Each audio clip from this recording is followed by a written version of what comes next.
자, 우리 그 2차 방정식 복습하면서 자연스럽게 그 2차 방정식 심화까지도 쭉쭉 이어나가도록 하겠습니다. 그 오늘 우리가 이 내용을 한번 짚고 가는 이유는 여기에서부터 이제 연장되어서 이야기되는 것들이 있기 때문이에요. 그래서 뭐 혹시 연습장 필요하신 분들은 뭐 계속 갖고 오십시오. 자유롭게 왔다 갔다 하셔도 돼요. 꼭 수업 시간에 뭐 그렇게 자리 지키고 있을 필요 없습니다. 화장실 갔다 오고 싶으면 화장실 갔다 오고 물 마시고 싶으면 물 마시고 오고 구간 다친 친구한테 인사하고 싶으면 한번 화면 보고 인사하고 알아서들 하십시오. 자, 우리가 그래서 그 2차 방정식을 공부를 했었을 때 중요하게 이야기했었던 부분이 일단 첫 번째 2차 방정식이라는 것이 무엇인가, 그리고 2차 방정식을 풀 때 매뉴얼로서 첫 번째 인수분해를 이용한 방법, 그 다음 두 번째 완전 제곱꼴을 이용한 방법, 그리고 세 번째 곱셈 공식을 이용한 방법, 이 세 가지를 공부를 했고요. 이 세 가지를 각각 어떤 순간에 써야 하는지, 그리고 곱셈 공식이라는 것은 우리가 어떻게 유도를 할 수 있는지, 그게 어디서부터 파생됐는지, 이런 것들에 대한 이야기들을 좀 쭉 해봤습니다. 그래서 마지막 할렐루야 하고 막 난 그림 그리고 막 난리를 다쳤었죠, 그렇죠? 자, 그래서 일단 처음부터 하나하나 짚어보자면은 일단 인수분해, 가장 처음 배웠었던 방식입니다. 가장 권장되는 방식이기도 하고요. 우리가 2차 방정식을 가장 처음에 마주했었을 때 제일 먼저 취해주고 싶어 할 것이 인수분해를 이용한 방법입니다. x제곱 마이너스 3x 플러스 2는 0이라는 2차 방정식이 있다고 합시다. 우리가 이 2차 방정식을 인수분해를 해서 문제를 해결하겠다라고 했었어요. x, 마이너스 1, 마이너스 2, 크로스, 마이너스 3 나오는 것을 바탕으로, 이건 인수분해 단위에서 우리가 많이 연습했었죠? 이렇게 인수분해가 가능하고요. 당연히 a랑 b를 곱해서 0이 나온다라는 것은요, 둘 중에 하나가 적어도 0일 때만 성립 가능한 것이기 때문에 x가 1이면 얘는 참이고 x가 2가 되어도 얘는 참이 됩니다. 즉 다시 말해서 a 곱하기 b가 0이 된다고 했을 때 A 또는 B가 0이 된다라는 사실을 이용해서 우리가 다음 문제를 풀어냈었던 것이죠. 아주 기본적인 원리였어요. 초등학생들도 다 알잖아. 자, 0 곱하기 7이 뭐야 하면은 다 0이라고 대답하죠. 2 곱하기 0이 뭐야 다 0이라고 대답하잖아. 0 곱하기 0도 당연히 0이겠죠. 그렇죠? 어쨌든 0을 곱하면 무조건 걔는 0이다라는 우리가 초등학교 때 배웠었던 아주 기본적인 사실을 바탕으로 이야기를 진행했었던 것이 인수분해를 이용한 방법이었습니다. 따라서 이때 x는 1 혹은 2가 된다라고 이야기를 할 수 있었죠. 그치? 그런데 우리가 이렇게 언제나 늘 인수분해가 되는 형태의 2차 방정식만 마주하는 건 아닙니다. 그때 우리가 예를 들었었던 것이 x제곱 마이너스 4x 마이너스 7은 0, 이런 2차 방정식 같은 경우에는 이거 인수분해 현실적으로 불가능하거든요. 물론 이론적으로는 가능합니다. 이론적으로는 가능하지만 현실적으로 불가능하기 때문에 우리가 이러한 것들은 인수분해를 이용한 방법으로 풀 수가 없었어요. 그래서 이걸 어떻게 접근하려고 했었냐면 우리가 처음 2차 방정식을 접했었던 그 순간을 한번 떠올려 봤습니다. 그게 언제였죠? 정말 아이러니하게도 2차 방정식 단원이 아니었어요. 제곱근 단원이었죠. x제곱이 5라고 한다면 그럼 x는 얼마였습니까? 뿔마 루트 5라고 약속을 했죠. 사실 이게 2차 방정식의 시초였어요. 여러분들이 처음 마주했었던 2차 방정식이었단 말이야. 그래서 이제 이것도 그런 형태로 뭔가의 제곱은 얼마라는 형태로 좀 바꿔서 정리한다면 좀 보이는 게 달라질 것 같은데 라는 기대감을 갖고 우리가 이 친구를 주목하여 완전 제곱꼴을 만듭니다. 그래서 x-2의 제곱을 하게 되면 x제곱 마이너스 4x가 만들어지잖아요. 그쵸? 근데 내가 이걸 제곱하면서 여기에는 없는 아이가 하나 더 생기기도 합니다. 그게 바로 뭐죠? 2의 제곱 해서 이제 4가 나오게 돼요. 그러니까 이제 아이고 미안해 하면서 4를 바로 빼주시고요. 그래야 바로 x제곱 마이너스 4x가 되는 거겠지, 그치? 이때 이제 옆에 구경하고 있었던 7을 빼주고 는 0이라고 표현을 해주게 됩니다. 나 여기까지 이해 안 간다 손. 여러분들 이따가 이거 다 쓰셔야 됩니다. 자, 그러면 이제 x-2의 제곱은요 11이라는 식으로 정리를 할 수가 있죠. 그럼 여러분들 내가 만약에 야 x제곱이 11이라고 한다면 x는 뭐야? 라고 물어봤을 때 대답할 수 있어 없어? 있지, 그치? 그럼 x가 얼마예요? x-2가 얼마예요? 뿔마 루트 11이라고 쓸 수 있잖아. 그러니까 이제 우리가 이거 우리 제곱근 때 배웠어. x-2라는 것은 그럼 플러스 마이너스 루트 11이라고 쓰면 되겠네? 해서 이제 이렇게 완성을 할 수 있는 겁니다. 그 다음에 이제 여기서 한 줄 더 밑으로 내려가서 이제 양변에 2를 더해줌으로써 x라는 것은 2 플러스 마이너스 루트 11이라고 적을 수가 있게 되는 것이죠. 그래서 우리가 인수분해가 안 된다 하더라도 그렇게 크게 걱정할 것이 없었던 것, 이 완전제곱꼴을 이용한 방법으로 문제를 풀어낼 수 있었기 때문입니다. 그렇죠? 그래서 우리가 이제 이때 당시에 중간 정리를 어떻게 했냐면, 인수분해가 이용이 가능하다면 인수분해를 이용해서 문제를 푸시오. 다만 인수분해가 불가능하다면 완전제곱꼴을 이용한 방식으로 문제를 풀어라 라고 해서 이 두 번째 칸에 들어간 것은 완전제곱꼴 혹은 완전제곱식을 이용한 풀이, 혹은 완전제곱식, 완전제곱꼴, 그냥 이렇게만 쓰셔도 돼요. 완전제곱꼴, 완전제곱식 뭐든 다 괜찮습니다. 완전제곱꼴을 만들어서, 완전제곱식을 만들어서 문제를 해결하는 것이죠. 이 과정을 밟아나가면서요.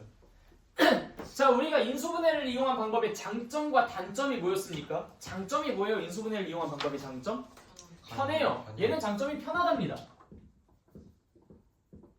단점은 뭐예요? 모든 식이 현실적으로 네, 그렇지. 전부 적용되는 건 아니야. 제한이 있어요.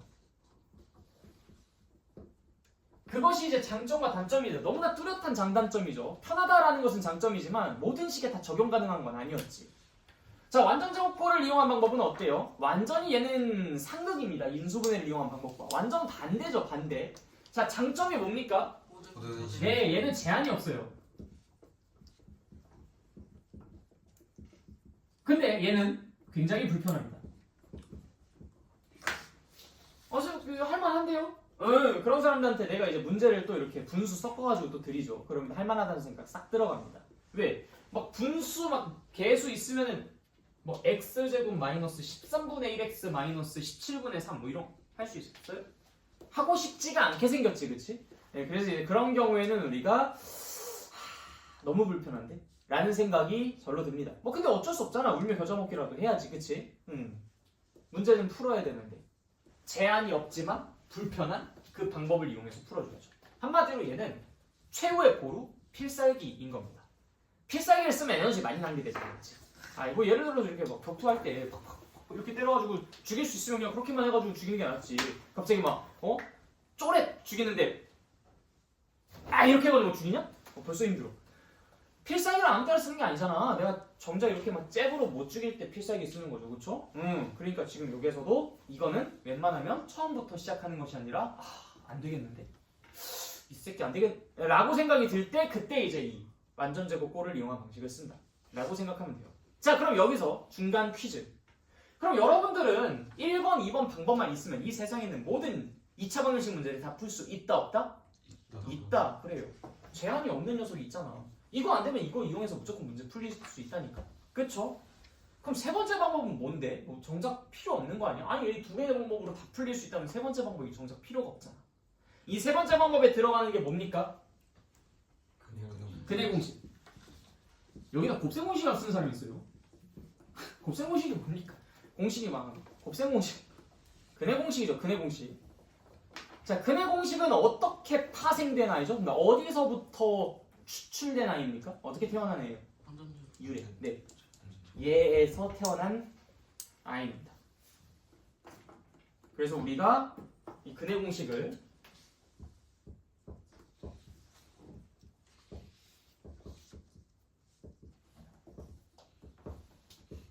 완전제곱꼴을 이용한 방식을 공식화했다 혹은 일반화했다라는 표현을 그때 썼어요.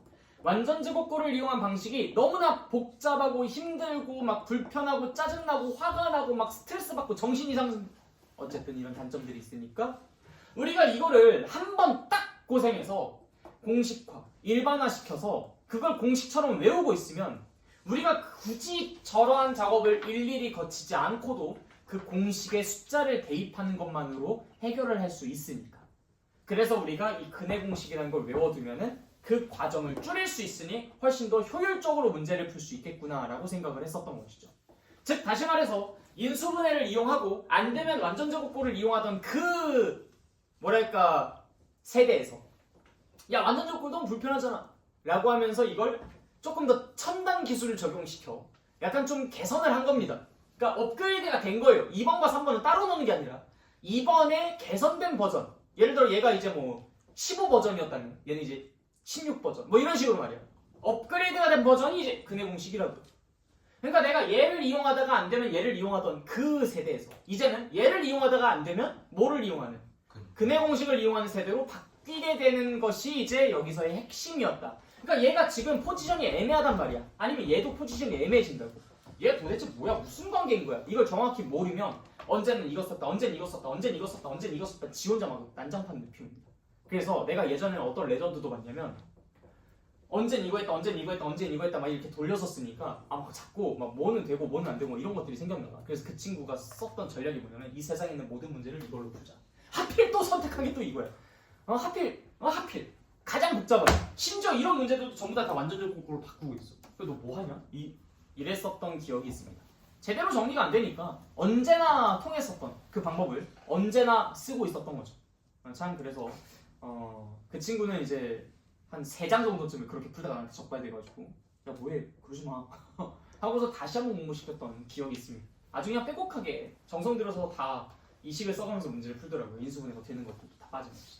어쨌든 꼭 기억하십시오. 인수분해를 이용해서 문제를 풀다가 안 되면 이걸 이용해서 풀었던 옛 시절이 있었습니다. 근데 그거는 너무나 구시대적인 방법이라서 우리가 개선된 방법, 근해 공식을 이용해서 문제를 푸는 거예요. 왜? 과정이 너무 길고 복잡하고 시간이 오래 걸리니까. 그래서 이걸 공식화시킨 게 근해 공식이다. 그럼 근해 공식을 잘 외워두는 것은 물론이고 이 근해 공식이 생김새가 되게 어떻게 생겼어요? 복잡하게 생겼잖아요, 그치? 어떻게 생겼는지 기억나요? 근해 공식?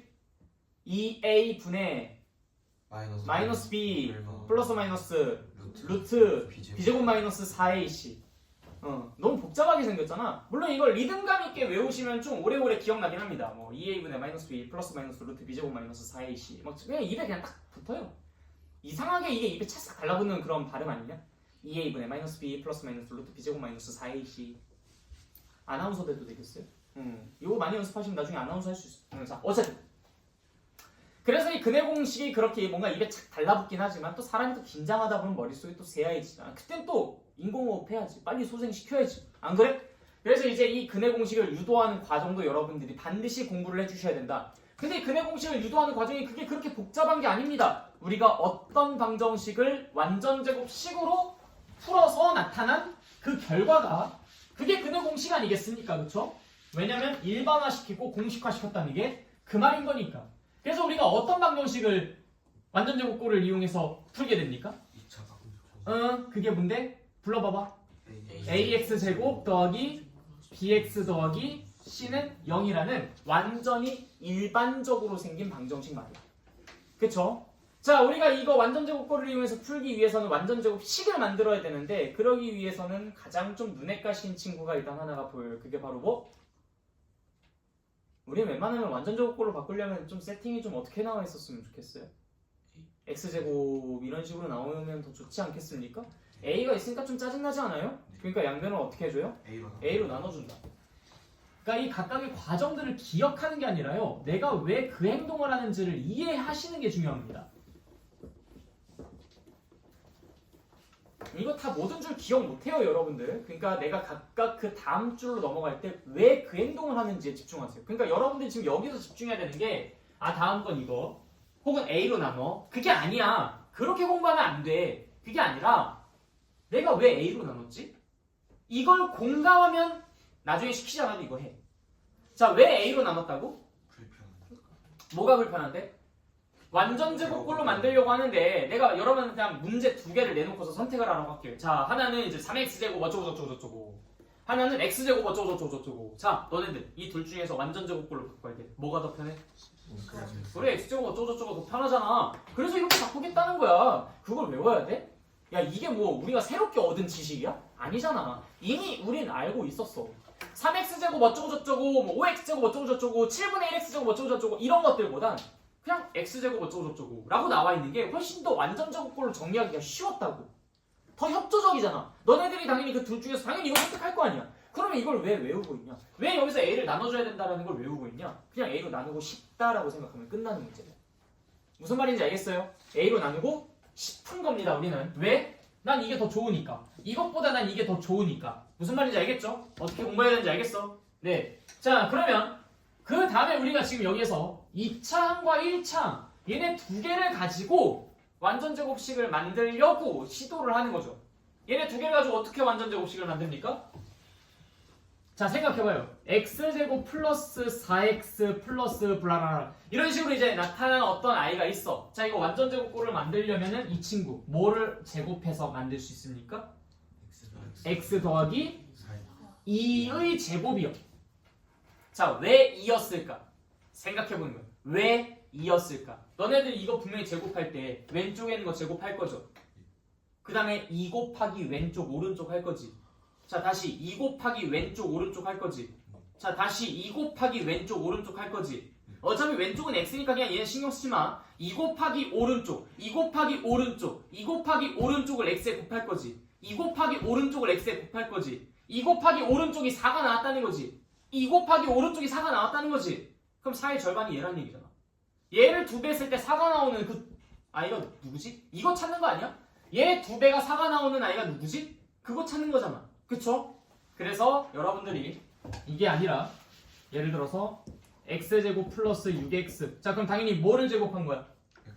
x 더하기 3을 제곱한 거야. x제곱 마이너스 8x 뭘 제곱한 거야? 그래 x제곱 플러스 ax 누굴 제곱한 거야? 그렇지. 언제나 그냥 얘의 절반을 불러주면 된다고. 언제나 얘 절반이야. 얼마나 쉬워. 근데 이거를 얘 절반이다라는 걸 또 외우고 있어. 아 짜증나. 외우지 말고 왜 2배다? 2 곱하기 왼쪽 오른쪽 해서 a가 나와야 되니까. 2 곱하기 네모를 해서 a가 나와야 되니까. 2 곱하기 네모를 해서 a가 나온다는 것은 그 네모의 2배를 해서 a가 나온다는 거니까. 그럼 네모는 a의 절반이었겠지. 이해하는 거야. 이렇게 이해하는 거야. 이해하셔야지만 여러분들이 이걸 딱 보고서도 2 곱하기 지금 내가 여기에서 2 곱하기 얘를 해서 얘가 나온다고? 2 곱하기 얘를 해서 얘가 나온다고? 아 그럼 당연히 뭐냐? 얘의? 그래 절반인 거야. 무슨 말인지 알겠어? 이걸 무식하게 외우지 마 진짜. 자 그래서 이 네모 안에 들어갈 것이 결국 2a분의 b가 된다. 그럼 내가 지금 여기에서 이 두 개를 만들기 위해 지금 얘를 픽한 거잖아? 그러니까 이걸 제곱했을 때 얘네 두 개가 나오는 건 이젠 우리가 의심할 필요가 없어요. 너네들이 그렇게 잘 선택했을 거 아니야. 그치? 근데 여기에서 불순물이 하나가 튀어나온다. 불청객이 하나가 더 있어. 나는 지금 이 두 개를 만들어주고 싶었는데 여기서 의도치 않게 뭔가 하나가 더 생겨버렸지. 그게 바로 어떤 녀석이야? 그래 여기 오른쪽에 있는 거의 제곱 즉 2a분의 b를 제곱한 4a 제곱분의 b제곱이라는 것이 불청객으로 찾아왔다고. 그래서 바로 쫓아냅니다. 꺼져. 난 넌 필요 없거든. 이해됐죠? 자 그 다음에 이제 여기에다가 더 할 겁니다. 무엇을? a분의 c를. 왜? 큰 녀석은 여기 옆에 그대로 구경하고 있었으니까요 는 0이라고 쓸 수가 있겠네요. 나 여기까지 이해 안 되는 부분이 있다. 손 솔직하게 들어주세요. 자, 다 되신 것 같고 그 다음에 어떻게 해요? 나는 여기는 뭐의 제곱, 뭐 이런 형태로 좀 정리하고 싶지 않습니까? x제곱은 5, 뭐 x제곱은 11, x제곱은 7 이런 식으로 만들어주고 싶잖아. 그치? 그래. 자 그러면은 이거 x 플러스 2a분의 b의 전체 제곱은 그대로 써주시고요. 는 하고 오른쪽에 어떻게 써요? 4a 제곱분의 b제곱 마이너스 자 이거 4a 4a를 곱해야 지금 이걸로 통분이 되잖아. 4ac라는 것이 튀어나오게 되는 겁니다. 그럼 이제 슬슬 반가운 마음이 들어야죠. 뭔가 좀 익숙한 아이들이 보이기 시작하니까 내가 잘 가고 있구나. 근데 여러분들 여기까지 정리했는데 여기 막 괜히 계산하면 12ac 써져 있으면 빨리 다 지우고 다시. 그쵸? 뭔가 어디선가 계산이 잘못됐다는 거니까. 자 여기까지 다 이해되시죠? 뭐 나 2항에서 정리한 거밖에 없습니다. 자 그 다음에 어떻게 해줍니까? 내가 x제곱이 11이다라고 한다면 x는 얼마예요? x제곱이 11이야 라고 한다면 x는 얼마입니까? 플러스 마이너스 루트 11이라고 쓰는 거죠. 그렇죠? 자 그럼 이것도 그대로 갑니다. x 플러스 2a분의 b는 그러면 무엇이었을까? 네 일단 플러스 마이너스 먼저 나와야 되겠죠. 자, 루트 커다랗게 묶어주고 4a 제곱분의 b제곱 마이너스 4ac라고 써주게 됩니다. 맞죠? 자 그런데 지금 여기에서 우리가 루트 2분의 3 같은 경우는 루트 2분의 루트 3이라고 분리해서 쓸 수 있었어 없었어? 이거 우리 1단원에서 공부했었던 내용이야. 이거 이렇게 쓸 수 있지 그치? 그러니까 지금 요것도 야 나 이거 루트 커다랗게 쓰는 거 좀 불편하니까 좀 쪼개가지고 쓸게 이렇게 표현 가능하겠죠 그쵸? 네. 다 됐습니까? 자 여러분들 밑에 그냥 한 줄 한 줄씩 내려서 쓰시는 걸 더 권장드립니다. 이렇게 괜히 지우개로 지우면은 그 중간 과정이 딱 사라져버려가지고 나중에 다시 보면 기억이 안 나요. 나는 지금 공간이 없어가지고 여기다 그냥 지웠다 쓰는 거고. 자 그럼 여기서 이제 루트 4a 제곱이라는 것은 결국 이게 어떻게 튀어나와요? 이 4a 제곱이라는 게 결국 뭔가의 제곱이잖아. 네. 뭐야 얘가? 2A. 2a 그치? 그래서 우리는 이 친구 대신에 2a라고 쓰게 됩니다. 그래서 우변이 다음과 같이 정리가 돼요. 그랬더니 너무나 기분 좋게 좌변이랑 협조적인 아이가 튀어나오게 되는 거죠. 운명이구나 우리. 자 그래서 양변의 2a분의 b를 빼서 마무리를 짓습니다. 우리는 x가 무엇인지가 궁금했었으니까요. 그래서 2a분의 마이너스 b 플러스 마이너스 루트 b제곱 마이너스 4ac라고 써줄 수 있게 되는 겁니다. 4AC가 오른쪽으로 아니 우항으로 그 이항을 해서 마이너스 AC로 바뀐 건 알겠는데 마이너스 ac 어디가 마이너스 아니, ac?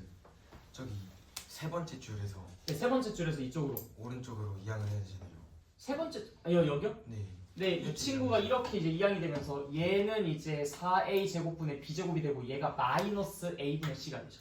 그것까지 알겠는데 갑자기 4AC를 요거 내가 분모 문제에 각각 4a, 4a를 곱한 거예요. 그럼 여기는 이제 4a 제곱이 되고 여긴 4ac가 되겠죠? 그치? 그리고 나서 이제 이 친구는 플러스가 되고 이 친구는 이제 마이너스가 될 테니까 같이 합쳐놓으면 이런 모양이 될 겁니다. 통분. 네, 통분해가지고 이제 정리를 한 거죠.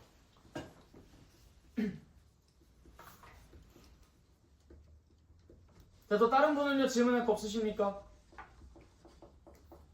이거 다 알겠다라고 해놓고서 이거 정작 못 쓰면은 그거야말로 진짜 쪽팔린 겁니다. 그 둘 중에 하나예요. 정말 그냥 공부하기 싫어가지고 그냥 잘 이해를 못했는데 그냥 대충대충 그냥 안다고 끄덕끄덕 하다가 적발된 거거나 아니면 자기가 생각하는 안다의 기준이 남들보다 한없이 뒤처지고 있다거나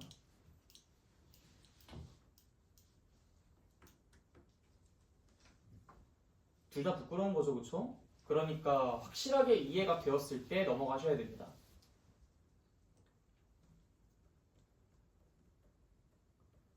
나 다 이해됐다 손. 아직 시간 필요한가요? 네, 좀 시간 더 줄게요. 한 5분 정도 좀 시간 더 드리겠습니다. 이거 잠깐 일시 정지하고.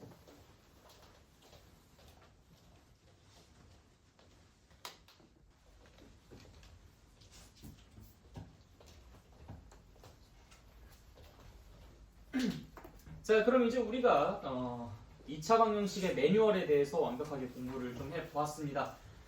그래서 첫 번째 인수분해를 이용을 한다. 그 다음에 옛날 옛적엔 완전제곱꼴을 이용을 했다. 인수분해 안 될 때. 인수분해가 안 될 때는 완전제곱꼴을 이용을 했다. 옛날 옛적에 말이지. 그런데 우리 이 현대에 와서는 무식하게 이 방법을 쓰지는 않는다. 왜? 이거를 공식화, 일반화시켜서 우리가 근해 공식이라는 걸 유도해냈으니까. 그래서 저 근해 공식을 외우기만 한다면 내가 복잡한 과정들을 안 하고 저기에 숫자를 대입하는 것만으로 근을 바로 구할 수 있으니 그 얼마나 간단한 일이겠느냐 해서 우리가 이제 현대에 와서는 인수분해를 이용해서 문제를 풀고 그게 안 되면 근해 공식을 이용해서 문제를 푼다 라고 해주시면 되겠습니다. 완전제곱꼴을 이용한 방법은 저 그 구석기 시대 그 뗀석기 갖다가 그냥 이렇게 마모스 잡고 그런 사람들이 나는 거예요. 알겠죠? 그런데 그때 당시에도 내가 한번 말씀드리긴 했지만 완전제곱꼴 방식을 이용하는 게 힘든 이유는 완전제곱꼴로 만드는 과정이 힘들어서예요. 이미 만들어져 있는 것을 가지고 물어본다면 당연히 이걸 이용해 주셔야지. 그때 풀어 헤쳐놓고서 근해 공식 이용하고 그러고 있으면 그것도 바보 취급받습니다. 그쵸? 예를 들어서 이런 문제가 있을 수 있죠. x 플러스 3의 제곱은 5분의 7. 그럼 뭐야 이거? 어떻게? x 플러스 3은 플러스 마이너스 루트 5분의 7. 그럼 x는 마이너스 3 플러스 마이너스 루트 5분의 7. 끝. 이렇게 하면 되는 걸 갖다가 이거 막 풀어 헤쳐놓고 있어요. 이것도. 또 x제곱 플러스 6x 플러스 9 빼기 5분의 7. 선생님 이거 진짜 5분의 7 빼야 돼요.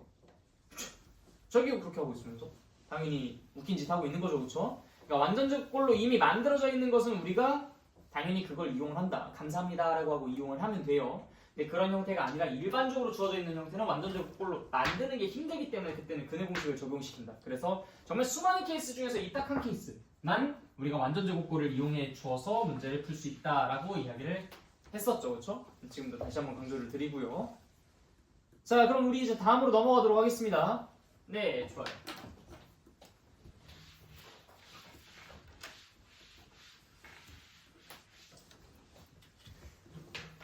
여러분들,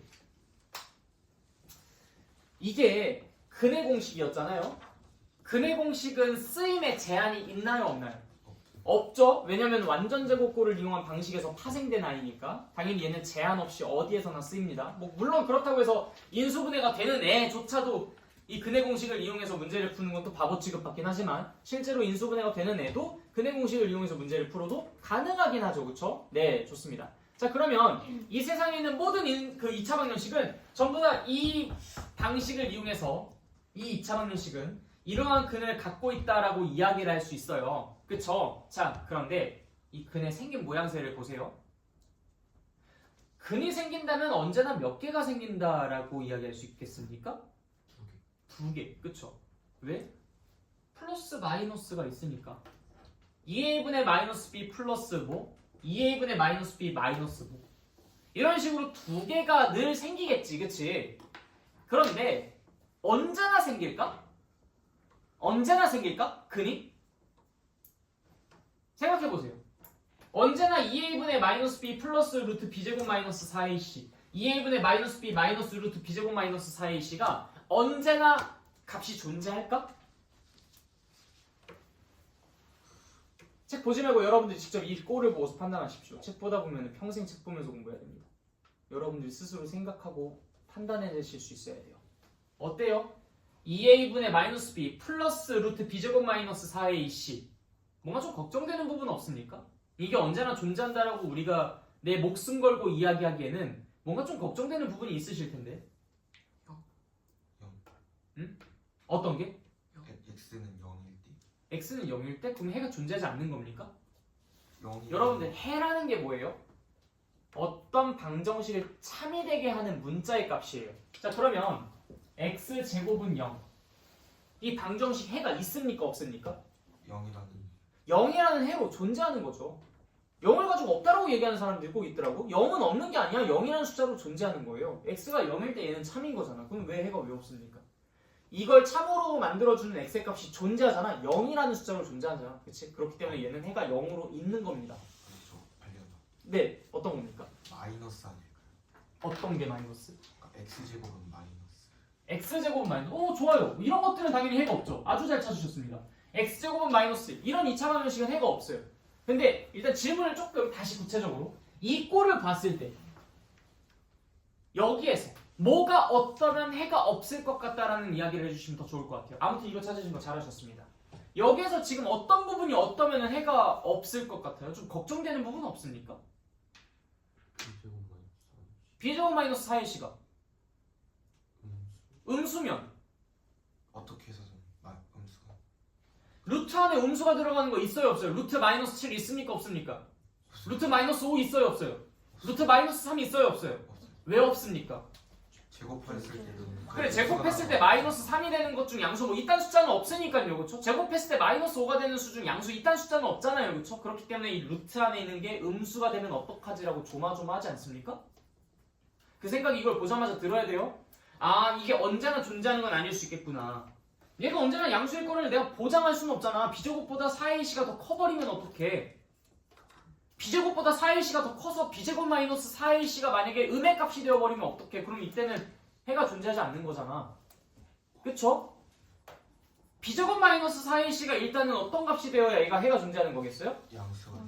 양수도 가능하고 또 0이어도 괜찮아요. 우리 루트 0도 괜찮잖아요. 그쵸? 근데 양수일 때랑 0일 때랑 약간 좀 모습이 다르게 나온다?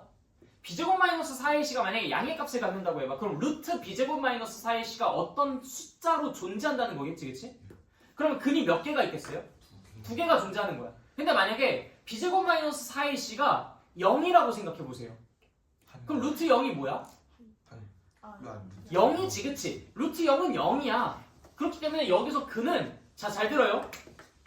2a분의 마이너스 b 플러스 0 2a분의 마이너스 b 마이너스 0. 자 다시 뭐라고? 2a분의 마이너스 b 플러스 0 2a분의 마이너스 b 마이너스 0. 야 플러스 0을 하나 마이너스 0을 하나 어쨌든 걔네들은 어때? 같지? 그럼 그 근이 어떻게 되었어? 같아요. 그 두 개의 근이 하나인 것처럼 뭉쳐졌지? 너네 둘이 안고서 체중계에 올라가면 어떻게 되겠어? 좀 그런데요. 한번 해봐. 어떻게 되겠어? 원래 한 명이 올라갈 때보다 더 어때? 무거워요. 그래서 무거운 근이라고 부릅니다. 그걸 우리가 중근이라고 이야기하는 거예요. 무슨 말인지 알겠죠? 자 다시 2a분의 마이너스 b 플러스 마이너스 루트 b제곱 마이너스 4ac라는 이 근의 공식을 봤을 때 이 b제곱 마이너스 4ac라는 부분이 아 이거 음수가 되면 큰일 날 것 같은데 라는 그 생각이 조마조마합니다. 그래서 우리는 이 b제곱 마이너스 4ac가 0보다 작으면 이 2차 방정식은 근이 존재하지 않겠는데 라는 생각을 할 수밖에 없어요. 당연한 얘기죠, 그렇죠? 그건 존재하지 않는 수니까요.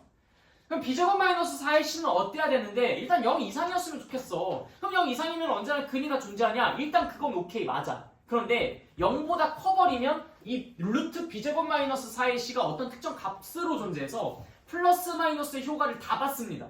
2a분의 마이너스 b 플러스 b리 2a분의 마이너스 b 마이너스 b리 당연히 이 두 개의 숫자는 달라지겠죠? 당연히 서로 다른 두 개의 근이 나올 거야. 그치? 그런데 만약에 여기에서 b제곱 마이너스 4ac가 0이 된다고 생각해봐. 그럼 플러스 마이너스의 효과가 어떻게 돼요? 사라져. 없어져 버려요. 즉 이 두 개의 근이 서로 다른 근이 아니라 어떻게 돼? 같아요. 그렇지, 하나의 근으로 합쳐지는 거라고. 그랬더니 얘가 어떻게 돼? 무거워졌어. 그래서 우리가 이걸 뭐라고 부른다? 중근이라고 부른다. 무슨 말인지 알겠죠? 그래서 b제곱 마이너스 4ac라는 그 값은요 근의 개수를 판별해주는 식이라고도 할 수 있겠네요. 다시 뭐라고요?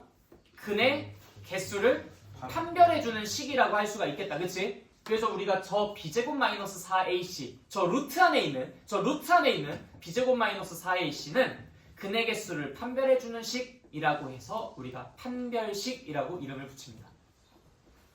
무엇을 판별해? 근의 개수를 판별해줘. 그래서 이름이 판별식이야. 물론 이거를 우리가 나중에 고등학교 올라가서는 조금 다른 의미로 판별식이라고 부릅니다. 그거는 그때 가서 이야기를 하도록 할게요. 지금 살짝만 얘기를 꺼내자면 고등학교 올라가서 b제곱 마이너스 4ac가 음수가 되는 건 우리 지금 숫자가 없다라고 배웠잖아, 그치? 숫자가 존재하지 않는다고 배웠죠? 근데 우리가 고등학교 올라가서 2차 방정식을 다시 한번 공부하는데 그 2차 방정식을 공부하기 바로 직전에 우리가 복소수라는 수의 체계를 하나 더 확장시켜서 공부합니다. 이때 허수라고 부르는 루트 마이너스 1이라는 것의 존재를 정의해요. 물론 실제 존재하는 애는 아닙니다. 이것에 하나의 근이 존재한다면 그것을 우리가 다음과 같이 쓰고 루트 마이너스 1 혹은 기호로 i라고 표현하자 라면서 약속을 합니다. 이거는 실제 존재하는 수가 아니라 가상의 수예요. 시스템적인 수입니다. 가상의 수 해서 우리가 imaginary number라고 해서 i를 따서 i라고 붙이는 거예요. 이걸 우리나라 말로 직역하자면 허수입니다. 허는 허언증 할 때 그 허예요. 거짓 허자를 씁니다. 그래서 허수, 거짓된 수라는 뜻을 갖고 있어요. 그래서 이 i를 우리가 정의를 내렸기 때문에 고등학교 올라가서 배우는 2차 방정식에서는 얘가 음수가 된다 하더라도 b제곱 마이너스 4ac가 음수가 된다 하더라도 근이 없다고 하지 않습니다. 허수인 근으로 두 개가 존재한다라고 이야기를 하죠. 그래서 그때는 우리가 저 판별식이라는 것을 근의 개수를 판별한다가 아니라 근의 종류를 판별한다라는 의미로 판별식이라고 다시 새롭게 이름을 붙여줄 겁니다. 근데 아무튼 우리는 지금 입장에서는 루트 마이너스를 이딴 걸 모르기 때문에 그냥 얘가 음수면 근이 없다. 얘가 양수면 근이 서로 다르게 두 개가 있다. 얘가 0이면 근이 하나로 합쳐져 있다. 이걸 우리가 특별히 뭐라 부른다? 중근이라고 부른다. 2차 방정식은 이렇게 근이 맥시멈 2개까지 존재할 수 있거든요. 두 개가 합쳐져서 우리가 중근이라고 부르잖아요. 3차 방정식은 맥시멈 근이 몇 개까지 존재할까? 3개까지 존재합니다. 이 3개가 합쳐지면 우리가 이걸 3중근이라고도 불러요. 근데 뭐 3중근도 나중에 중근이라고도 합니다. 아무튼 이런 재미난 이야기들을 우리가 앞으로 계속 공부를 해나가다 보면 이제 배우시게 될 텐데, 자 다시 한번 정리하자면 우리가 b제곱 마이너스 4ac는 뭐라고 부른다? 판별식이라고 부른다. 왜 판별식이라고 부른다? 근의 개수를 판별할 수 있는 식이니까 판별식이라고 부른다. 그 판별식은 어디에 존재한다? 저게 뭐야? 근의 공식에 존재한다. 근의 공식의 어떤 부분에 존재한다? 루트 안에 존재한다. 그럼 왜 루트 안에 존재하는 저 b제곱 마이너스 4ac가 판별식으로서의 역할을 할 수 있을까? 왜냐면 제곱했을 때 네, 저 안에 있는 게 음수면 수가 존재하지 않고 저 안에 있는 게 양수면 수가 존재하고 저 안에 있는 게 0이라면 0이라는 수로 존재하니까 그 상황들에 따라서 근이 없다, 서로 다르게 두 개가 존재한다, 서로 같은 녀석으로 하나 무거운 근으로 존재한다라고 구분할 수 있으니까.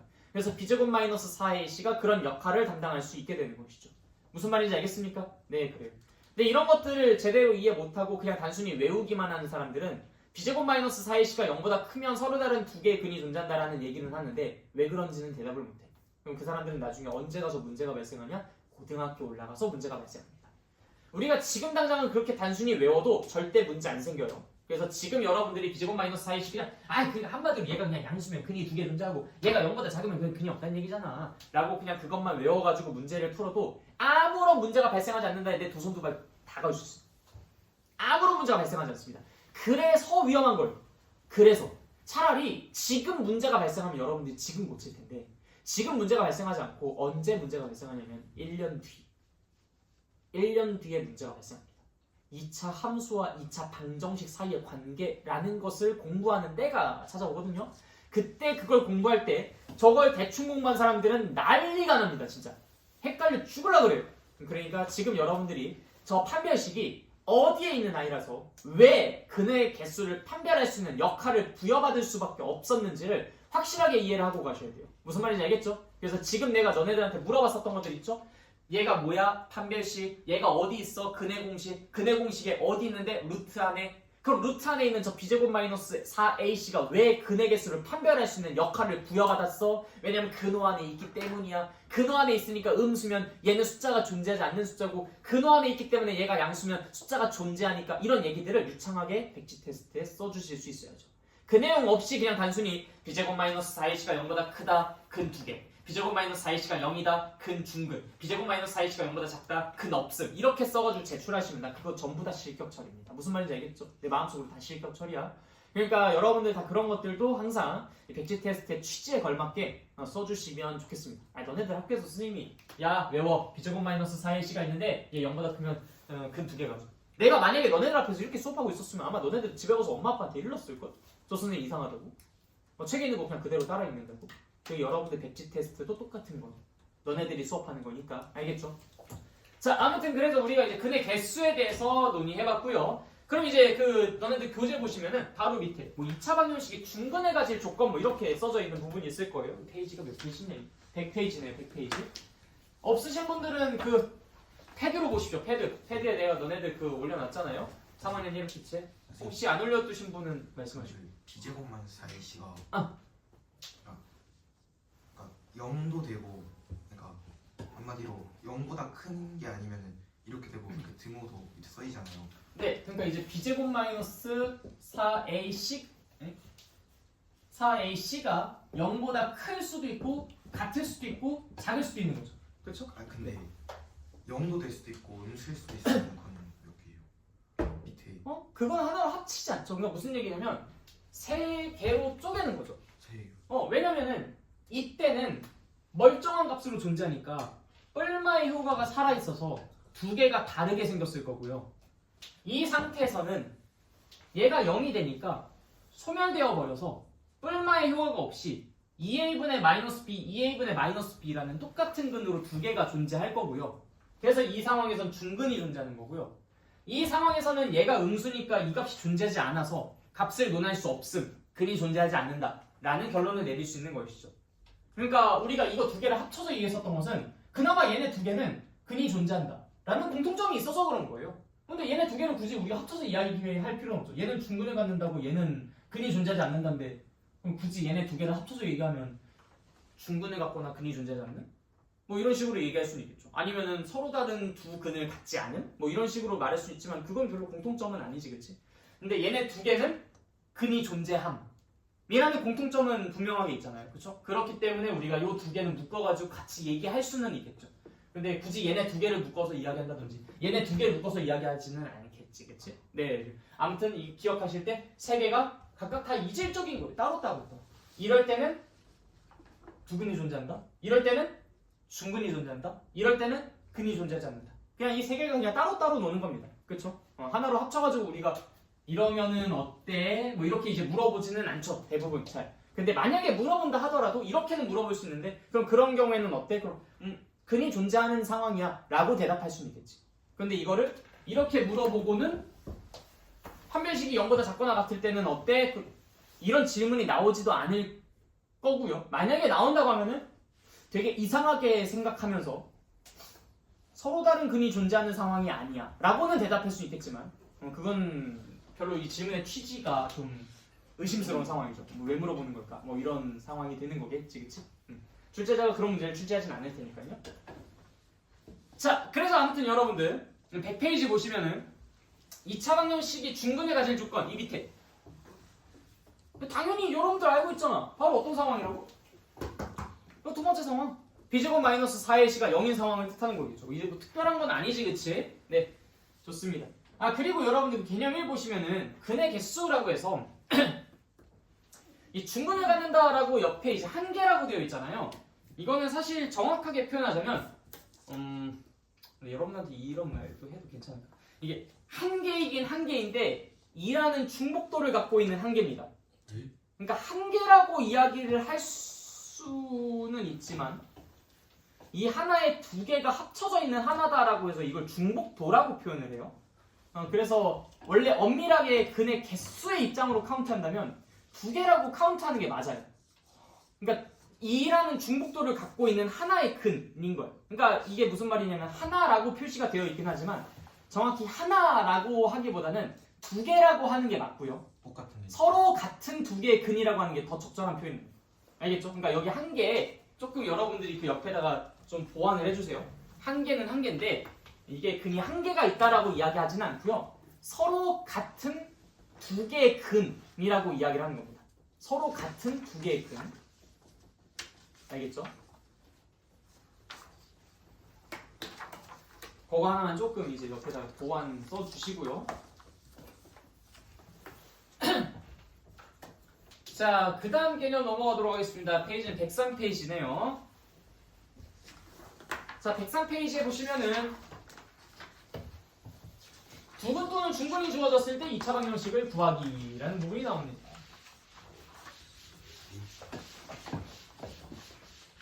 이건 뭐 어렵게 생각할 필요는 없고요. 자, 여러분들 만약에 x제곱 마이너스 5x 플러스 4가 0이다. 나는 2차 방정식을 푼다고 생각해 봅시다. 그럼 이거 어떻게 하실 거예요? 인수분해 할 거죠? x-4 x-1는 0이라고 인수분해 진행하실 겁니다. 그쵸? 맞나요? 자, 근데 이거를 역으로 거슬러 올라갈 수는 없을까? 만약에 내가 너네들한테 야, 그 최고창의 개수가 1이고 이거 우리가 언제나 고정할게요. 지금 이 문제들에서는 최고창의 개수가 1로 고정되어 있는 그 2차 방정식인데 부근이 1이랑 2야. 그 2차 방정식 어떻게 생겼게? 라고 물어본다고 생각해 봅시다.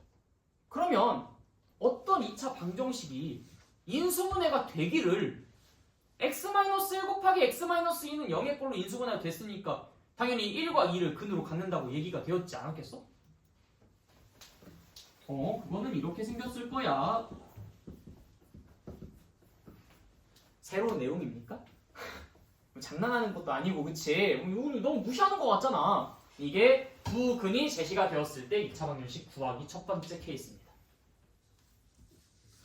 어때요? 하실 수 있겠어요? 새로운 거야, 이게? 뭐 어려워? 어려워? 무슨 말인지 못 알아듣겠나? 다 이해됐어요? 네. 여러분 표정 똑바로 해주셔야 됩니다. 왜냐면 나 여러분들 표정 보고서 파악하는데 여러분들의 표정이 뭐 예를 들어서 이러면 이해가 됐다는 건데 이러면 이해 안 됐다는 거야. 근데 그 표정을 보고서 나는 여러분들에게 한 번씩 더 되물어보는 겁니다. 근데 지금 너가 여기에서 이러고 있었으니까 내가 물어볼 수밖에 없지. 다 이해됐나요? 다 이해됐어요? 그래, 쉽잖아. 근데 여기서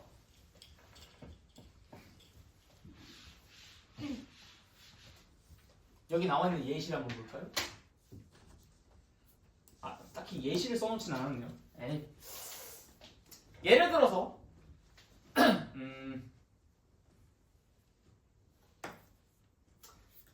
두 근의 차이가 뭐 2다 라는 식으로 이제 얘기가 나왔어. 그러면은 한 근은 알파고 한 근은 알파 플러스 2 혹은 알파 마이너스 2라고 쓸 수가 있는 거겠지, 그치? 뭐 한 근은 또 다른 근의 2배다. 뭐 한 근은 알파, 한 근은 2알파 이런 식으로 놓을 수 있겠지. 보통 우리가 근은 알파랑 베타라고 놓습니다. 그건 우리가 다 이미 이야기했었던 부분이고. 그 다음 뭐 또 한 근이 또 다른 근과의 합이 5다. 그러면은 하나는 알파, 하나는 뭐 5 마이너스 알파 이렇게 놓으면 되는 것 아니겠어요? 그쵸? 네, 그런 식으로 우리가 두 근에 대한 정보를 제시를 해주고 뭐 또 다른 조건도 하나 주겠죠. 뭐 예를 들어서 최고차항의 개수가 이제 1이라고 고정되어 있었으니까 뭐 예를 들어서 뭐 상수항이 얼마다라든지 뭐 그럼 상수항이 12라고 한번 해볼까요? 12? 상수항이 12라고 해보면은 상수항이 12다. 그럼 이제 두 근의 차가 2가 되는 그러한 방정식을 한번 만들어 봅시다. 상수항이 10이야. 그럼 분명히 얘는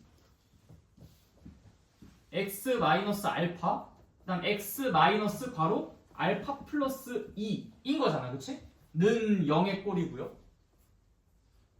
상수항이 12라는 것은 결국 이 친구랑 곱해서 12가 나온다는 건데? 야, 그러면 이거 뭐 눈대중으로도 가능하지 않냐? 알파랑 알파 플러스 2랑 곱해서 12가 나오려면 뭐가 되지? 어렵네. 쉬운 숫자로 존재하지 않는군요. 그러면은 좀 문제를 바꿉시다. 15. 계산이 좀 편하게 15. 알파랑 알파 플러스 2 두 개를 곱해가지고 15가 나오려면 알파는 그럼 뭐가 돼? 3. 3이 되면 되죠. 그래서 이제 x-3, x-5는 0. 이 없을 것이다. 뭐 이런 식으로 말이야.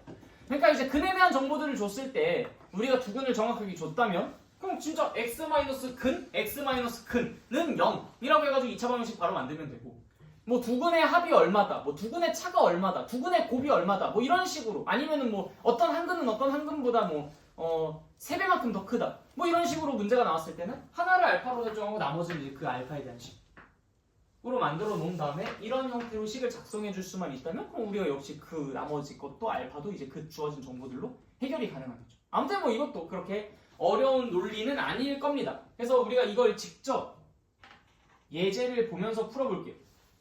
다음 페이지 보시면은 3-1번 보겠습니다. 3-1번. 마이너스 1과 2를 두 근으로 하고 x제곱의 개수가 2인 2차 방정식을 구하래요. 그냥 역과정이야, 역과정. x제곱의 개수가 2래요.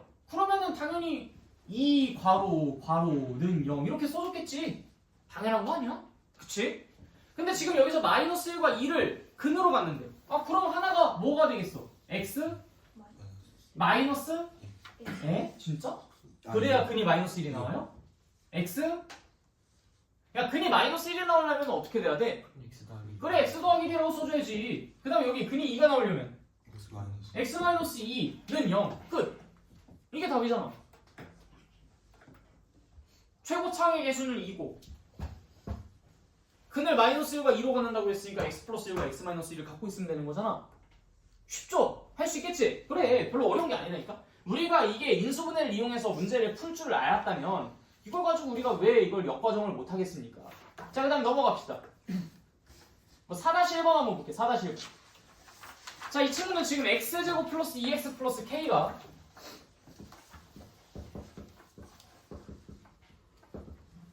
0이다라는 2차 방정식인데 두 근의 차가 4가 된다고 합니다. 그럼 하나는 알파고 하나는 알파 플러스 4라는 얘기네, 그치?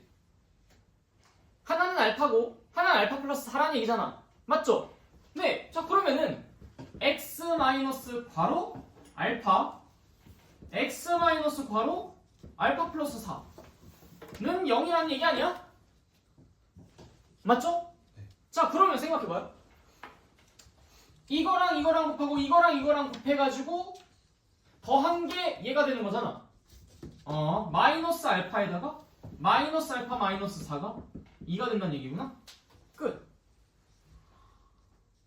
새로운 게 하나도 없어요. 그쵸? 우리가 지금 여기서 알파랑 알파 플러스 4가 근이다라고 한다면 2씩 쓸 수 있는 거잖아. 그럼 이거 알파랑 이거랑 이 알파 더하기 4랑 이거랑 같이 곱한 것이 합해지면 그 개수가 지금 이거란 얘기니까. 얘에다가 얘를 더한 게 이거잖아요. 그쵸? 근데 그게 지금 여기 2x를 뜻한다고 하니까 그게 2가 된다는 거겠지. 그러니까 당연히 지금 여기에서 우리는 2알파가 마이너스 6, 알파는 마이너스 3이다라고 쓸 수 있는 건 아니겠습니까? 그쵸? 별로 어려운 게 아니에요. 그러니까 이거는 그냥 여러분들 이미 잘 하던 거 역과정 하시는 겁니다. 자, 그 다음 또 4-2번도 볼게요. 2차 방정식 3x제곱 마이너스 18x 더하기 k는 0이다. 이때 한 근이 다른 근의 2배다. 자, 한 근이 알파면 다른 근은 뭐가 되겠어요? 2알파가 되겠죠. 그래, 그럼 이거 쓰는 거야. x 마이너스 알파 x 마이너스 2알파는 0. 근데 여기서 지금 최고차의 개수가 3이니까 그럼 여기다 3을 곱해줘야 돼. 이래야 알파랑 2알파를 근으로 가는 2차 방정식이었겠지. 당연하죠, 그쵸? 그냥 전개를 합니다. 그게 이제 여기 1창이 마이너스 18이 나와야 돼. 그럼 여기서 요것만 전개했을 때 나오는 1창의 개수가 마이너스 6이 나오면 되는 거 아니야? 마이너스 알파 마이너스 2알파 그게 마이너스 6인가? 마이너스 6이다. 그럼 알파는 2였겠네. 그래서 두 근은 2랑 4가 됐었을 것이다. 무슨 말인지 알겠죠? 그러니까 여러분들이 이 정보를 바탕으로 이런 기본 세팅만 잘 해주실 수 있으면 그 다음부터는 끝나. 이거 그냥 진짜 냈다 전개해가지고 얘랑 그냥 같이 비교해 주셔도 되고. 그렇죠? 근데 우리가 딱 필요한 정보만 취하는 거지. 얘랑 얘를 크로스에서 더한 게 마이너스 18이 나와야 되는 거니까 즉 그 여기에서만큼은 이제 마이너스 6이 나와야 되는 거니까 이제 알파가 얼마였을 것이다. 그럼 바로 K 구할 수 있습니다. 무슨 말인지 알겠습니까? 다 이해됐어요? 오케이, 좋아요. 사실 근데 이것보다 훨씬 더 좋은 효율적인 방법이 있기는 합니다. 근과 개수의 관계라는 것이 있는데요. 그것만 마지막으로 설명을 해드리고 오늘은 수업을 마치도록 할게요. 자, 여러분들 근의 공식의 결과가 뭐가 있었죠? 이거 원래 고등학교 1학년 때 나오는 내용인데 여러분들 지금 알고 계시면 문제 푸는 게 굉장히 수월해집니다. 그래서 이제 좀 이따가 이 4-1번과 4-2번을 각각 어떻게 풀 수도 있는지 근과 개수의 관계를 이용해서 푸는 모습도 보여드릴게요. 자, 우리가 근의 공식 뭐였어요? x는 2a분의 마이너스 b 플러스 마이너스 루트 b제곱 마이너스 4ac. 네, 이게 근의 공식이었습니다. 이거를 좀 따로따로 써보도록 할게요. 밑에다 쓸까? 그럼 결국 2a분의 마이너스 b 플러스 루트 b제곱 마이너스 4ac 그 다음에 여기에서 2a분의 마이너스 b 마이너스 루트 b제곱 마이너스 4ac 두 개를 그냥 따로따로 떨어뜨려서 써준 겁니다. 자, 이때 우리가 이 두 근을 더해보고 두 근을 곱해볼 거예요. 자, 이 두 개를 더해보면 그럼 그건 뭐가 될까요? 자, 보십시오. 여기서 2a분의 마이너스 b, 2a분의 마이너스 b는 서로 공통이에요. 근데 여기 있는 이 뒷부분이 하나는 플러스 하나는 마이너스라고. 아, 그럼 얘네 두 개 합치면 그럼 여기 있는 이 부분이 쌤 되지 않겠냐? 그쵸? 그럼 결국 식이 어떻게 됩니까? 얘는 2a분의 마이너스 2b가 됩니다. 따라서 얘는 마이너스 a분의 b가 된다라고 이야기할 수 있어요. 그쵸? 네, 두 근을 더했더니 마이너스 a분의 b가 됐습니다. 자, 두 개 근을 이제 곱해볼게요. 자, 곱하면 그럼 그때는 뭐가 될까? 자, 그건 이제 밑에다가 한번 써보도록 할게요. 좀 계산이 복잡할 수 있는데 그나마 다행인 게 합차의 꼴입니다. 그래서 우리는 분모끼리 먼저 곱해서 4a 제곱 분의 가 되겠고요. 그 다음에 얘 제곱에서 얘 제곱을 뺀 걸 써주면 되죠. 마이너스 b를 제곱했으니까 그냥 b제곱이 되겠고요. 그 다음에 여기에 있는 걸 제곱한 걸 빼는 거니까 빼기 b제곱 마이너스 4ac가 될 겁니다. 그럼 결국 이제 얘를 계산해 보시면요. 4a 제곱분의 4ac가 되는데 그건 약분할 거 약분해 주시면 a분의 c가 됩니다. 여기까지 이해됐어요? 자, 그럼 이제 우리가 여기서 결과를 정리할게. 두 개 근은 우리가 보통 알파랑 베타라고 표현합니다. 두 개 근을 더하게 되면 그게 뭐가 나온다고? 마이너스 a분의 b가 나온다. 두 개를 곱하면 그럼 그것은 뭐가 된다? a분의 c가 된다라는 결과를 우리가 이렇게 유도를 할 수 있게 된 겁니다. 그냥 유도 과정 간단해요. 이거 계산까지 받아 적지 마십시오. 여러분들 이거 계산은 그냥 너네가 스스로 하면 돼. 근의 공식에서 나온 두 개의 근을 더하면 곱하면 이거 계산 못하는 게 어딨어. 그러니까 더하기만 하고 곱하기만 하면 되는 거니까 이 계산 결과까지 다 메모할 필요는 없습니다. 그냥 그렇게 그 과정을 밟아봤더니 누구나 다 이 결과를 도출시킬 수 있다. 자, 그럼 4-1번 다시 한번 보도록 하겠습니다. 아까 3- 몇 번 그것부터 먼저 볼까? 자, 최고창의 개수가 2예요. 즉 a는 2라고 합니다. 그 다음에 마이너스 1과 2를 근으로 갔는데요. 즉 다시 말해서 2x제곱 플러스 이 b자리죠? bx 더하기 c는 0이다. 뭐 이런 셈인 거지, 그치? 자, 알파와 베타를 더한 것은 마이너스 a분의 b예요. 맞죠? 네. 알파랑 베타를 곱한 것은 a분의 c입니다. 여기서 알파랑 베타가 뭐였죠? 마이너스 1이랑 2죠? 그럼 이거 계산 결과가 얼마라는 거야? 알파 더하기 베타가 얼마야? 야, 알파가 마이너스 1이고 베타가 2인데 마이너스 1이랑 2도 못 더해? 얼마야? 1이죠? 난 두 개 곱하면 얼만데? 마이너스 2죠? 그럼 이걸 이용해서 내가 b의 값과 c의 값 구할 수 있어 없어? 있죠? b 얼마입니까? 마이너스 2, c는 얼마입니까? 마이너스 4. 따라서 이건 2x제곱 마이너스 2x 그 다음에 마이너스 4는 0이다라는 식을 만들어낼 수 있게 됩니다. 이해됐나요? 네, 그래요. 우리가 근과 개수 사이의 관계를 이용해서 같은 문제를 다른 방식으로도 풀어본 거예요. 이게 우리가 고등학교 1학년 때 메인으로 사용할 방법이니까 미리 예습하면서 공부해 보도록 합시다. 알겠죠? 자, 그 다음에 4-1번도 마찬가지. 다음 페이지로 다시 넘어가서 4-1번과 2번 둘 다 할 겁니다. 자, 2차 방정식 x제곱 플러스 2x 플러스 k는 0. 두 근이 알파랑 알파 플러스 4가 된다라고 합니다. 두 근의 차가 4라고 했으니까요. 자, 지금부터는 꼭 잘 들으십시오. 자, 이 두 개의 근을 어떤 것이 얼마다는 것을 내가 이 2차 방정식에서 확인할 수 있어요? 더한 것에 대한 정보를 알고 있습니까? 아니면 곱한 것에 대한 정보를 알고 있습니까? 더한 거. 자, 두 개를 더하면 당연히 2알파 더하기 4가 되겠죠? 그쵸? 그게 뭐라는 얘기입니까? 마이너스 2라는 얘기죠. 따라서 2알파는 마이너스 6, 알파는 마이너스 3. 아까 기억납니까? 이 문제 풀었을 때 되게 좀 복잡했던 거? 네. 마이너스는 어디서 갑자기요? 어떤 거? 마이너스 이거 어디? 얘분의 마이너스 이거 우리 여기 마이너스 a분의 b 마이너스 a분의 b 해서 이제 마이너스 2. 그쵸? 두 개의 근을 더하면 마이너스 a분의 b. 그러니까 이제 2a는 마이너스 6, 알파 2알파는 마이너스 6, 알파는 마이너스 3이라고 쓸 수 있는 거죠.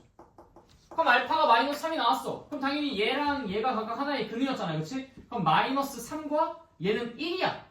이 두 개를 곱한 것이 바로 얘분의 얘 k인 거잖아. 따라서 k는 마이너스 3 완료. 무슨 말인지 이해됐습니까? 네, 좋아요. 자, 그럼 4-2번도 풀어볼게요. 4-2번은 이 옆에다 풀어보도록 하겠습니다. 3x제곱 마이너스 18x 플러스 k는 0. 한 근이 다른 근의 두 배다. 알파, 2알파. 자, 결국 우리는 지금 여기에서 알파랑 2알파를 더한 것에 대한 정보를 알고 있습니까? 아니면 곱한 것에 대한 정보를 알고 있습니까? 더한 것에 대한 정보를 알고 있죠? 그래서 얘네 두 개를 더한 것이 얼마다? 마이너스 a분의 b다. 그게 뭐예요? 마이너스 a분의 b니까 아 그냥 6이라고 쓸 수 있겠죠. 따라서 알파는 얼마? 2. 어때? 정말 간단하죠? 자, 그렇게 해서 두 개의 근이 그럼 각각 2랑 4가 나왔다는 거네. 2랑 4를 곱하면 얼마야? 8. 네, 8인데 그것은 이제 3분의 k가 되니까 k의 값은 얼마? 24가 된다라고 얘기해 줄 수 있겠죠. 무슨 말인지 이해됐죠? 네. 그러니까 극막에서 관계를 이용하면 이 문제들이 굉장히 효율적으로 풀립니다. 그러니까 내가 이거를 굳이 이용 안 할 이유는 없는 거겠죠, 그렇죠? 이용할 수 있으면 이용을 하시는 게 다른 분들과는 좀 차별화된 방식으로 문제를 푸는 것이 될 겁니다. 그래서 이것까지만 같이 여러분들이 알고 가시면 될 것 같습니다. 2가 어디서 나온지는 알겠는데 4가 또 어디? 알파랑 2알파. 알파가 아. 2면 2알파는 4니까 두근 아, 곱한 두근. 겁니다. 네. 4. 나 이해 안 되는 부분 있다? 없습니까? 네. 이 다음 부분은 이제 뭐 2차 방정식의 활용인데, 자 여러분들 1차 방정식의 활용과 2차 방정식의 활용 중에 누가 더 어렵게? 1차 방정식의 활용은 훨씬 더 어렵습니다. 왜 그럴까요? 우리 일상생활에서는요 1차식과 관련되어 있는 상황들이 굉장히 많아요. 근데 2차식과 관련되어 있는 상황들이 거의 없습니다. 그렇기 때문에 2차 방정식을 갖다가 뭐 어디 실생활에 활용할 수 있는 게 없어요. 그렇기 때문에 사실상 여러분들이 2차 방정식의 활용 파트에서 다루는 것은 2차 방정식을 줘놓고 그냥 그걸 풀어서 답을 내는 것밖에 아닙니다. 그냥 2차 방정식을 그냥 푸는 것밖에 없어요, 사실상. 보시면 압니다. 무슨 느낌인지. 1차 방정식에서는 내가 막 식도 만들고 그걸 이용해서 막 문제도 풀고 그래야 되는데 2차 방정식은 식을 만드는 과정도 굉장히 복잡하고 아니면 식을 애초에 만들어 주기도 해요. 그런 상태에서 여러분들에게 그냥 함수값만 구하라고 한다든지 함수값이래. 그냥 방정식만 풀으라고 한다든지 하는 그런 상황들이 또 연출이 됩니다. 2차 함수도 마찬가지예요. 우리 1차 함수의 활용은 그나마 1차 방정식의 활용보다 조금 더 쉬웠잖아요. 그렇죠? 1차 방정식은 미지수가 한 개로 이루어진 1차 방정식이었기 때문에 일상생활에 겁나게 많아요. 근데 1차 함수의 활용은 미지수가 몇 개가 사용됩니까? 2개가 사용되는 상황이죠. 그건 생각보다 사실 그렇게 많지는 않아요. 그렇기 때문에 물론 이제 약간 난이도 조절하는 것도 있지만요. 1차 함수의 활용이 조금 비교적 더 쉬웠죠? 2차 함수의 활용도 어떻게 씁니까? 2차 방정식의 활용과 1차 함수의 활용보다 훨씬 더 쉬워집니다. 그렇기 때문에 여러분들이 혼자 스스로 공부하셔도 될 만한 부분이에요. 사실상 2차 함수의 활용 파트는 그냥 뭐 함수식 줘놓고 함수값 구하라 라는 수준의 정도로만 이제 문제가 출제가 되기도 하니까요. 뭐 그건 이제 나중에 그때 가서 이제 이야기를 하도록 하겠고요. 자, 아무튼 그래서 오늘 강의는 일단 여기까지 하도록 하고요. 다음 시간에 우리 2차 함수 다 공부해야 되니까 미리 여러분들 예습하십시오. 내가 이거 미리 프린트 하나씩 줬죠? 혹시 프린트 안 받은 사람 있어요? 어떤? 내가 아직 안 줬어요? 뽑아놓고 안 줬나? 2차 함수. 안 주셨어요. 나 뽑아놓고 어디다 놨어? 여기 있구나. 풀어오는 거예요. 줄라고 여기다 이렇게 놨네. 풀어오는 거. 아니요, 그냥 미리 개념 공부해가지고 오십시오. 우리 다음 시간에 이거 좀 서둘러서 나가야 되니까. 좀 굉장히 두꺼워요.